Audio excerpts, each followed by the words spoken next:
Hello दोस्तों, positive vibes में आपका स्वागत है। अगर आपको हमारी वीडियोस अच्छी लगती हैं तो इसे लाइक, शेयर और सब्सक्राइब ज़रूर करें। जीवन की हर समस्या का समाधान आपको श्रीमद् भगवत गीता में मिल जाएगा। अगर आप अपने जीवन में खुशहाली चाहते हैं तो इसमें लिखी हुई कुछ बातों पे आप अमल ज़रूर करें। तो आइए शुरू करते हैं श्रीमद् भगवत गीता सार। आनंद अपने भीतर ही निवास करता है, किंतु मनुष्य उसे घर में तथा बाह्य सुखों में खोज रहा है। मनुष्य में ज्ञान आता है किंतु वह टिकता नहीं। भगवान के दिव्य स्वरूप का दर्शन करने के लिए ही मनुष्य का जन्म हुआ है। मंदिर में भगवान का दर्शन करके बाहर आने के बाद सब प्राणियों में भगवान का दर्शन करें।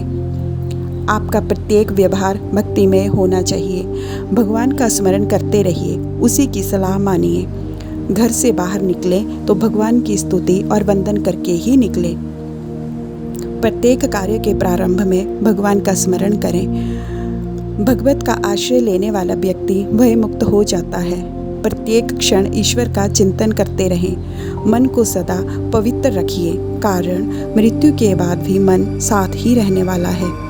इंद्रियों के अधीन होने से मनुष्य के जीवन में विकार आते हैं। पापी प्राणी प्रेत बनता है, उसकी मुक्ति नहीं होती। पूर्व जन्म के बारे में विचार मत करें, वर्तमान जीवन को सुधारें और प्रयत्न करें कि आपका जीवन सुखमय रहे। वंदन सभी देवों को कीजिए, किंतु ध्यान एक ही देव का करें।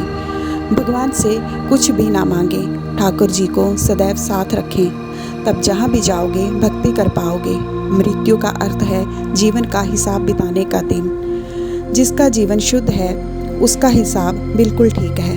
अंत समय में भय लगता है, किए हुए पाप याद आते हैं। निंदा और नींद पर जो विजय पा लेते हैं वे शक्ति और भक्ति करने में समर्थ होते हैं। तुम्हारे दुखों का कारण तुम्हारे भीतर ही है। अज्ञान और अभिमान ये दुख के कारण है।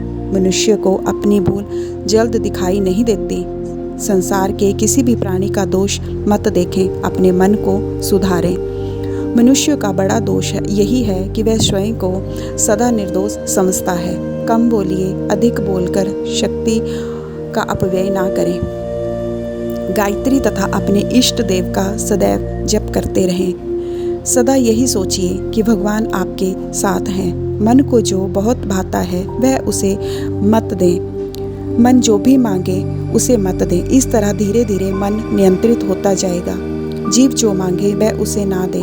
जीव को वश में रखें। बुद्धि में विकार आए तो समझना कि कुछ अशुभ होने वाला है।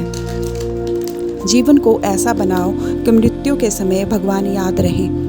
जीव सुधरे तो जीवन सुधरे, जीव बिगड़े तो जीवन बिगड़े। संगति का असर मन पर होता है।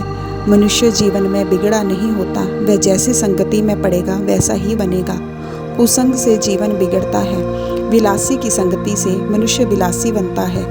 दूसरा कुछ बिगड़े तो बिगड़ने दो, किंतु मन और बुद्धि को कभी मत बिगड़ने दे। तुम्हारी कोई निंदा करे तो शांतिपूर्वक उसे सहन करें। निंदा करने वाले पर क्रोध कभी ना करें। जो तुम्हारी निंदा में लगा हुआ है वह तुम्हारा पाप खा रहा है, वह अपनी ही हानि कर रहा है। जिसका मन मैला है उसे भगवान का अनुभव नहीं होता। किसी के कहने से प्राणी भक्ति नहीं करता। भगवान कृपा करे तभी भक्ति का रंग चढ़ता है। भक्ति को भगवान की कृपा का फल समझे। दृष्टि खराब है तो संसार बिगड़ा हुआ नजर आता है। शत्रु के प्रति भी सद्भाव रखें। ऐसा करने से भगवान तुम्हारे पक्ष में आएंगे और तुम्हारे शत्रु को दंड देंगे। माता पिता लक्ष्मी नारायण के रूप हैं, उन्हें वंदन करें। अन्न की निंदा करना पाप है। अन्न भगवान का रूप है। दूसरों के व्यवहार से अपने मन में अशांति मत होने दें। ओम शांति।